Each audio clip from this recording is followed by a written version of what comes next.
October 2024, we're here. It's a month that's quite interesting because one of the striking features of it are notions of emotional integration, shadow work, depth work in terms of the emotional body, trying to process and understand everything that's come before us here in 2024. This is the month where we get to process the inner realms around those events and around those emergences, going deep inside, trying to grapple with what the events that have happened in the outer world have really meant for us. We'll get that opportunity here in October. We'll get the final eclipse in Libra, solar eclipse to kick off the month with that intense eclipse energy. We're going to get a many times activated grand water trine that will include Mars in Cancer, Saturn in Pisces, so heavy malefic water energy, which is why I say it's a month of depth processing in terms of the emotional body. We'll get Jupiter's retrograde station in Gemini, the only retrograde station it'll have there in Gemini, and that will accentuate the Jupiter and Gemini story, everything that's happened from May up until this point in October. We get Pluto's final direct station right there in Capricorn, never to station direct there again, likely in our lifetime, putting an end to those Pluto and Capricorn stories. And then we'll get Venus entering Sagittarius to bring some fire back to the sky, and our relationships maybe getting more excitable, more optimistic, more adventurous, to offset that tonality of that heavy-weighted emotional nature of the month. And so I'm astrologer S.J. Anderson. Welcome here to another month ahead forecast video with me, October 2024. Join me for another breakdown. We're going to go into the nuances, into the depths of what October 2024's astrology may mean for you and for our lives. Stay tuned.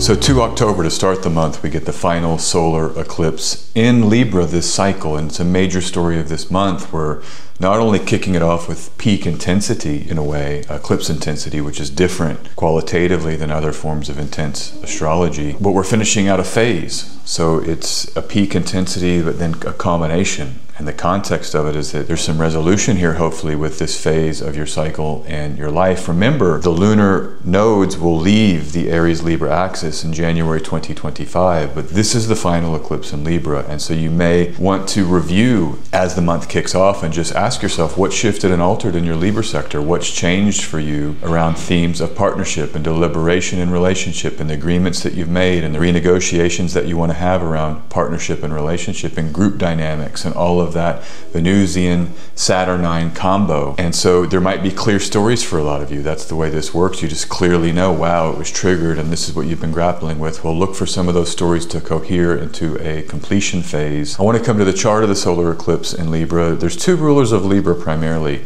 The domicile ruler, which is Venus, and then the exaltation ruler, Saturn. And in this chart, if we just use that technique, where are Venus, where are Saturn, to get other layers or deeper layers of this moment in time, the Venus and Scorpio energetic for this eclipse, deep emotional truths, all the secretive, scorpionic, the parts of ourselves that maybe we don't show to the outer reality, relational pain from histories that we're carrying around, wounds and trauma. We're all wounded, right? That's the nature of the human condition, is the primary wound that comes from the birthing experience. So there's those initial birth wounds, and then we go through life and we've had our hearts broken and people we've loved have left us. I know for me this last couple of weeks I've been thinking a lot about people I've loved in my past that have passed on. A lot of them have been on my mind, and I think it's actually been since Venus has entered Scorpio, just feeling into some of those deeper impacts, deep relational imprints from important relationships in my life. That's part of the tonality of this moment in time, and this eclipse evokes that greatly. And eclipses can sometimes reveal even layers we weren't aware of. That's what the lunar nodes are doing. They are exposing for us things we might not have been able to do otherwise. They're accelerants of, in this case, relational pain. To see the pain is to release it. That's why it's so beautiful, and that's why don't let anyone tell you that Venus in Scorpio or the moon in Scorpio can't have their own powers. And their great powers are seeing the deeper emotional patterning and the pain that can often be associated with that, so it can be released and we can move out from it. That might be the promise of this eclipse moment, releasing old behavioral patterns that have been painful. And I think about the Libra archetype. Saturn rules Libra by exaltation, and Saturn is the planet of grief. There's something about the nature of Libra itself, which is that outer veneer that we put on to go out into the world and function. That's the Libra, and it's that smile and holding it together when maybe inside there is pain or suffering, and we have to do that. That's actually what makes the world function. I mean, we have to keep it together to make sure food is on the table and to make sure our bodies are healthy and that our dependents and our loved ones are taken care of. So it's a good thing about Libra too, but because Venus is in Scorpio, we might be feeling more into what we've been maybe hiding or what we've been presenting over to function. This is a shake-up energy, Mars in Cancer squaring, and that Mars is a Mars of also emotional activity. That Mars in Cancer is one that acts because of what it feels is needed to take care of the people that are dependent upon it. And so triggering emotional is just a major theme of the whole month, but in particular this eclipse chart. So watch for that this week. Rest, chill if you can. I know a lot of you can't. I know a lot of people are involved in some major upheaval. And so maybe just taking moments away if you're able to do that. Those of you that aren't involved in major upheaval, try to step back and lay down and nurture yourself and rest. And this is the Saturn and Pisces component of it all, where it's health, because Pisces is 6th from Libra. But Saturn and Pisces really is a dreamscape that takes on a more serious tonality. We will be grasping with deep unknowns. Why are we here? I think it's a greatly evoked, the kind of deeper grief of incarnation. I was alluding to that earlier when I talked about birth trauma. But there's an amnesia with incarnation. I mean, I feel it. I'm like, why am I here? What is this place? And we can't remember where we were before. Maybe the agreements we made before the incarnation. And I know this might sound out there to some of you, but a lot of religious and spiritual philosophies describe where the soul has come from before it came into this human form. Amnesia that we have. We can't remember. Interesting past life studies have gone around in the last few years where you have these kids that remember highly specific things about a particular previous life, and then the parents will take the kid and they'll go research it and discover the kid knew these specific facts. Some of these are quite interesting, and they may prove the nature of our soul coming from another place. To me, it's just part of the deep grief of reality, of why am I even here? I can't remember. Deep yearning, which is a Piscean theme, yearning to return to source. I think that's all a part of this eclipse moment. So if you're feeling some of that, just know it's all of the water energy built into this chart. Venus and Scorpio, Saturn and Pisces, Mars and Cancer. But the wisdom gained as we push through these processes, the wisdom gained as we live through another eclipse cycle, letting the hand of God intervene to remove what we don't need and to add what we might need at a more faded level. When this is over, we'll have refreshed that veneer of stability that Libra is, that veneer of kind of happiness and stability that we have to carry into our worlds after this month and into 2025. One of the charts I want to highlight here this month is the waxing Aquarius moon that takes place right around the 12th of October. This is one of the best charts of the month. I'm not saying it's the absolute best, but it's one of the handful that I think are worth considering if you're looking for the best pockets of energy for October 2024. Part of the reason why is that the moon, while it's in Aquarius here mid-month, will make no aspects to Mars and Saturn. This is one of the core electional principles for finding good pockets of time. When is the moon free from malefic energy? Well, we get that here. This grand air trine, you'll have the moon in Aquarius, you'll have the sun in Libra, you'll have Jupiter in Gemini, 20 degrees, 20 degrees, 21 degrees respectively. Accentuates and highlights that air component of October 2024. So if you've been in the depths of the emotional body, this weekend when the moon is in Aquarius might provide an intellectual outlet or some mental stimulation that can kind of lead you out of the depths of the emotional body and the processing of the emotional body. Mercury's in Libra, the final days of Mercury powerful in Libra. Mercury loves air signs. It's the night triplicity ruler of Libra, and Mercury rules that moon by night triplicity. So the ruler of the moon in this case has some strength, as it's also trining Jupiter and trining the sun. Language, often in the games of language, are about articulation that can satisfy multiple people. That would be some of the powers here with Mercury still in Libra. And of course the moon in Aquarius. And I think this is an interesting time. Last month's moon in Aquarius election and now this month's, both grand air trines. There's something about fall 2024 where we're maybe supported in our embracing of the changes technologically in our age. It's one of the great markers of our age, is that the technologies are radically changing how we can interface with ourselves, with other people. And so I think this month here, that weekend in October, is a good time to maybe check in with your kind of technological inventory. Where are you at with your tools, and what tools might you want to embrace during this changing and dynamic age of air we're in, right? Jupiter and Saturn conjoining in air signs now continuously until 2159. And if you are interested in this type of analysis, check me out on Patreon in my newsletter, Lunar Signals on Patreon, where every Friday you'll get an email that breaks down charts like this, and you can sign up there on Patreon, link is in the description. With that tier, you also get a monthly live stream that's an educational practicum of sorts where we'll dive into some technique. It's kind of an informal but yet structured set of astrological ideas I'm kind of taking everyone through as part of those live streams, engaging with your questions. Check that out. Great way to support me. I really appreciate your support. Very kind of you.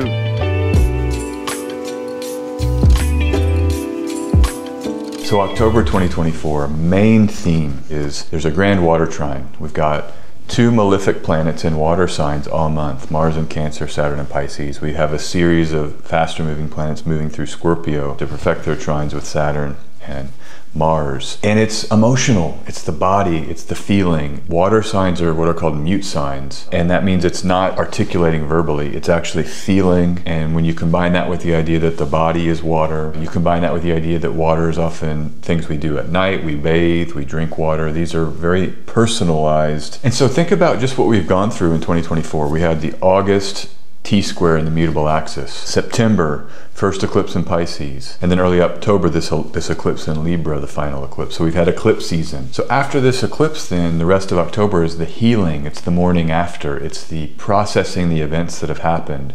It's grappling with the outer world events and our emotional reactions and responses to those events. Grief, healing, working with our inner world, the therapy transit, you're on the couch describing the history, working through traumas. That is the theme of October, and that's how I would encourage you to think about it at one level. There's other stuff happening this month too. What do you need to heal emotionally to treat your feelings? And there might be a flow in terms of our ability to describe our emotions or feel our emotions, painful stuff. I mean, that's how you heal. You feel pain. Paradoxical, you have to feel the pain to clear it and integrate it and move into healing. A trine is a flowing, supportive aspect. And so you have Mars and Saturn flowing to support each other. You have Venus and Scorpio flowing to support Mars and Saturn. And it's this perfect blend of emotional flow. Venus trine Saturn on 4 October, 2 days after the solar eclipse, 14 degrees Scorpio to Pisces. Venus then trines Mars 4 days later, 18 degrees Scorpio. Really that first 10 days of October where you might have the peak of the Venusian trigger of the grand water trine in a relationship, and it's more Libran. It's more like this controlled veneer.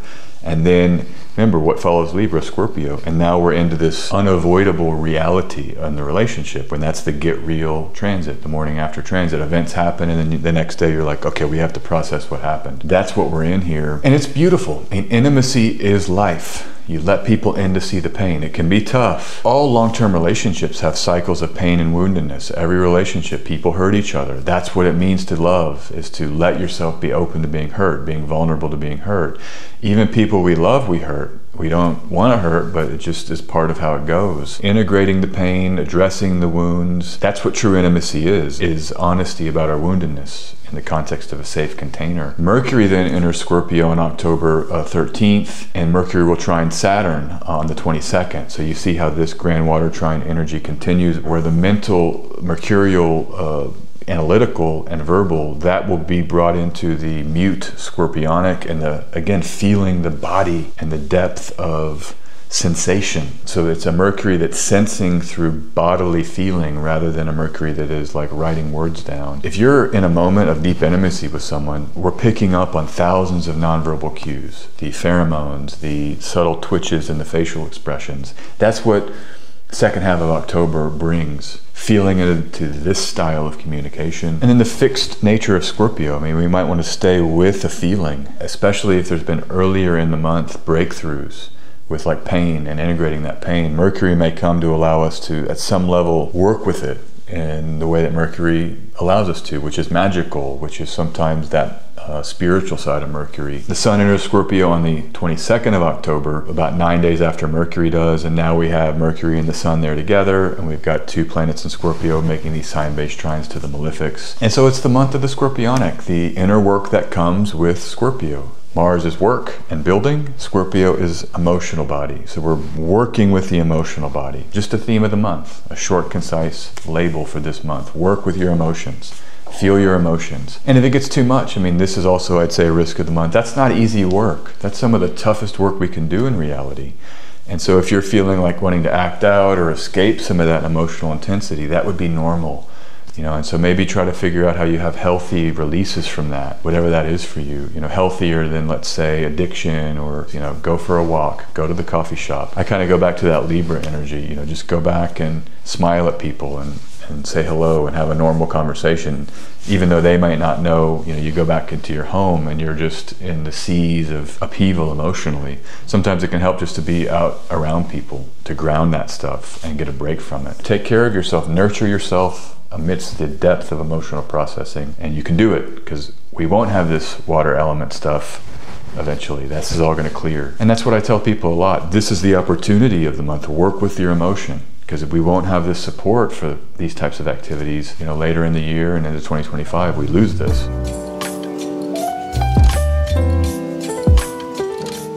Jupiter stations retrograde, Jupiter in Gemini, the only retrograde station of Jupiter during this run through Gemini, and that happens on the 9th of October. So about a week after the eclipse, Jupiter's stopped and then starts moving backwards, and all early month it's in that degree. It's a great time to revisit and think about what has it been like since late May up until now. Jupiter and Gemini square Saturn and Pisces. I know for me it's been on my mind a lot the last 2 or 3 weeks, because a lot happening, and that's what Jupiter square Saturn can bring and evoke, is just, especially in the mutable axis, is just busyness, a feeling of overwhelm. I'm realizing just how important this aspect has been to the quality of time.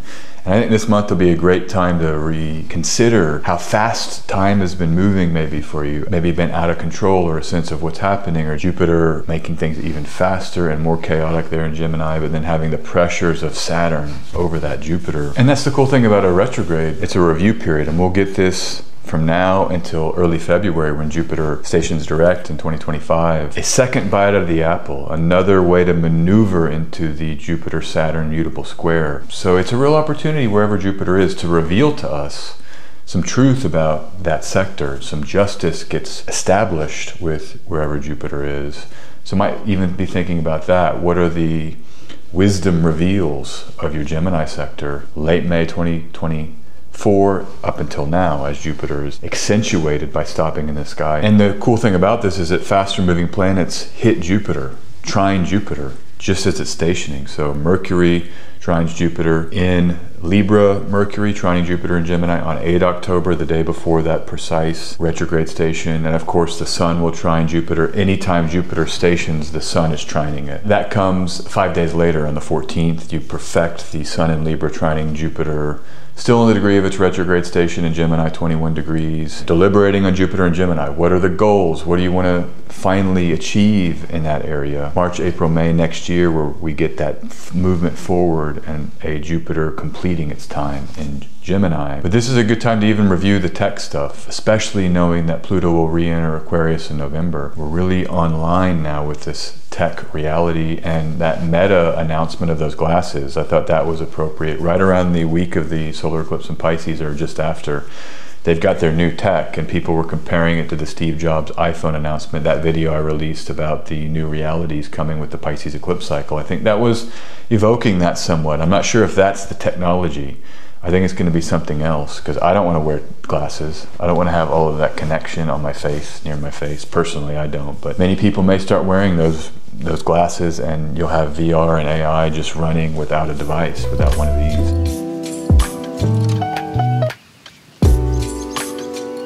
So this is the other part of the month that makes October sort of uniquely challenging and uniquely risky. And that's that we have a grand cross in the cardinal axis that includes Pluto and Mars. That's always high risk when you get Pluto and Mars involved in squares and oppositions with luminaries around syzygies, for example. We'll have this full moon in Aries. During a month when it's the presidential election in the United States, the October, the few weeks before that election goes final, what's on the table here in October could be any number of things. But just know cardinal and initiation is back. Pluto in Capricorn will station on the 12th, the final direct station that it will experience in the sign of Capricorn, likely for our lives. We're now leaving that behind, the Capricorn energy with Pluto there. It signals potentially forced or tense new beginnings. When you finally leave something behind, often there's a final crisis where you're presented with, are you sure you're ready? And then you have to be, because there's no option. You have to let it go. But that could be some of that here, a final plutonic crisis of being born anew. You know, birth pangs are pangs, they're pain until finally the baby emerges. I am thinking about the Cardinal Grand Cross of October 2024 as a major preview for 2025. I think October is going to trigger events that become highly relevant in 2025, especially summer 2025 when Jupiter and Saturn enter the cardinal axis. We are about to have a hugely cardinal reality, and Neptune will be in the cardinal axis with Saturn, that you have a grand cardinal cross here. Events are going to get triggered that I think will linger and become relevant later. So pay attention. This may be a preview for your summer 2025. Late February 2025, Mars will station direct and Cancer, blocks are removed, and we'll have a whole new initiation. What things are emerging that appear to be longer tasks, or tasks with more needed to complete them, specifically in your Cancer sector. So Mercury squares Mars on 6 October, so even early in the month. 4 days after that eclipse, you have exact squares to Mars with Mercury. You know, misunderstandings, miscommunications, emotional triggers around miscommunication, so watch there. That's kind of risky. The Sun will square Mars on 14 October.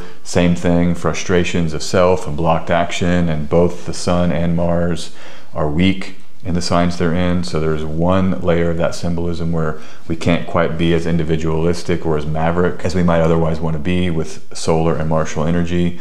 I think frustration would be a major keyword for October.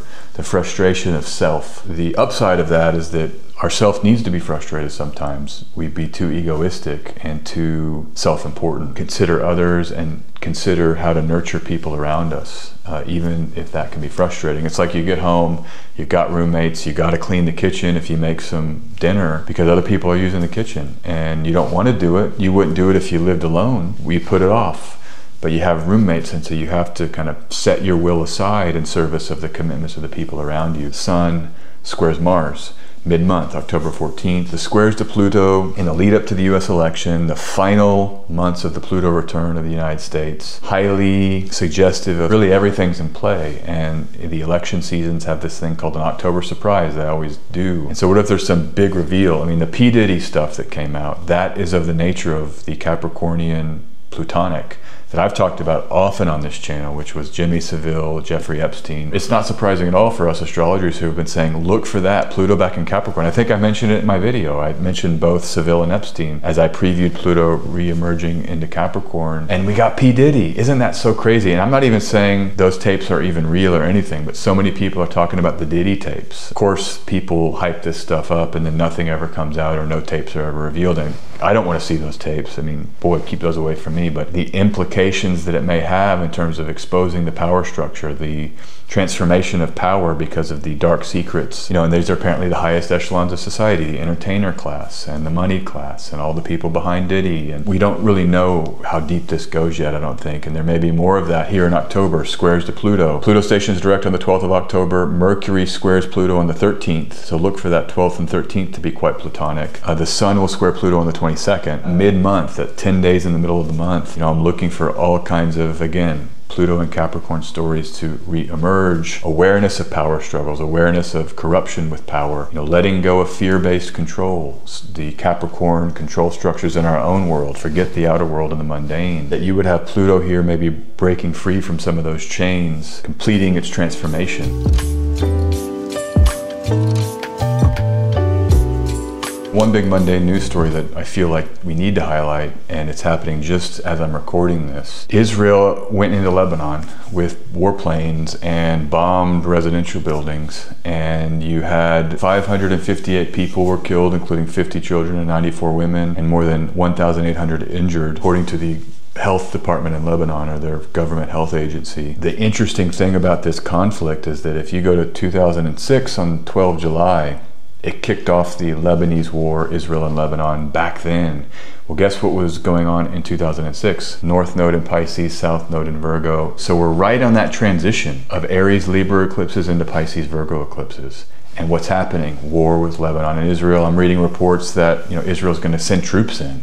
They're gonna go occupy southern Lebanon, it appears. So it's just devastating that this is still going on, that we're living in war in 2024. Us astrologers have known and talked about war on the table, and you don't want to predict it, and I don't want to predict it, but you know, the symbolic resonance with war being a theme is part of next year in 2026. I mean, it's undeniable. I just did a video on Dan Waite's World Astrology Report where we went into that, talking about war. I covered a lot in there resistance to war and how to have anti-war movements, because I think those will be necessary. When you see the news confirming, that's the thing. And a lot of times people in the comments will say, don't feed it, don't feed the war narratives. Well, I don't want to feed it. Pray for peace, please, but you can't ignore it. These stories happened. I don't think this is fake news. It's this balance, it's this delicate balance that wisdom requires of seeing reality, maneuvering with the reality and the cyclic themes, but at the same time not wanting to feed into like a dark worldview. I hope that we get some kind of divine intervention and there isn't a major war and this resolves in humanity's favor, and I think it can. Go watch that video I did with Dan, because we talk about some optimism as well and some potential ways through this that isn't some calamitous thing. Coming back to the astrology, it all peaks on this full moon in Aries. Full moon in Aries, 17 October, 24 degrees of Aries. Contained within that full moon chart is the major grand cross with Mars, Pluto, and then the luminaries. And this configuration is going to demand some proactive engagement. Grand crosses are not known for passivity. They force us to have direct engagement. So look for a tense mid-month full moon. I would try to eclipse season rest, but now we have this full moon. I'd say rest if you can. Please, I'm gonna try to rest. You know, please God, help me rest. But you know, it's not the easiest full moon. There's always good energy. I highlight it on this channel. You guys that have watched me for a while, you know, I'm gonna tell you when I'm like, this is awesome energy, go do stuff, this is it. I mean, I remember my life, there's been times where I've had to get up, I didn't want to, but there's no choice. I mean, and that's what squares and oppositions are. It's the necessitated actions that we're forced into, and they can be wonderful. Not maybe during them, but you look back and you're like, wow, reality really forced me to grow and mature. And there you go. We're gonna get that in the middle of this month. And that full moon in Aries, Venus's last day in Scorpio. Venus will enter Sagittarius that same day. And so that full moon in Aries, I think, is like all of the deep Venus and Scorpio pain and emotional processing may come to some kind of head on 17 October. So just look for that and be aware of that. You might want to take even more tender care of your heart and selfhood as we get into that full moon.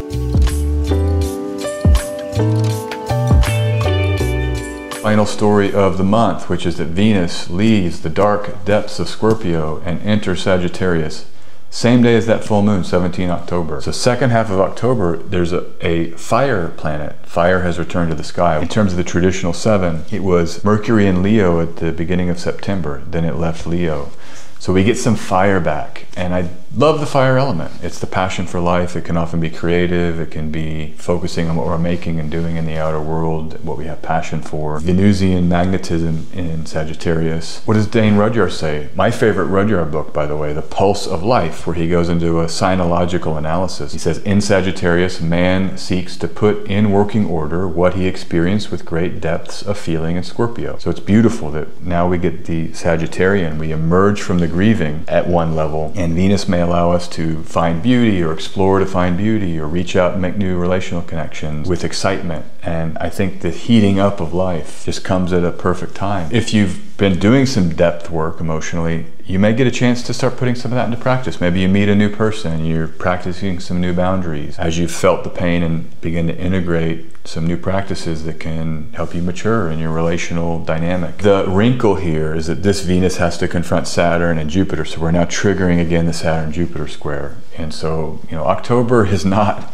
a month where there's a lot of like green-lit good energy, you might say, but I still love this Venus transit. I love that you have both benefics angular to Saturn, helps heat Saturn up. That Venus-Saturn square happens right at the end of the month on the 28th of October. This idea we're out exploring, putting new things into practice, but then we come up against, all right, this pattern is back. It's another opportunity to work with the depth of relational selfhood and the depth of emotion. But again, we've got to practice, got to try or we don't heal. We got to try or nothing is new. And the only way things change is if we do things differently. So that might be a theme here of trying some new relational actions, even if it's tough and that square to Saturn is still on us.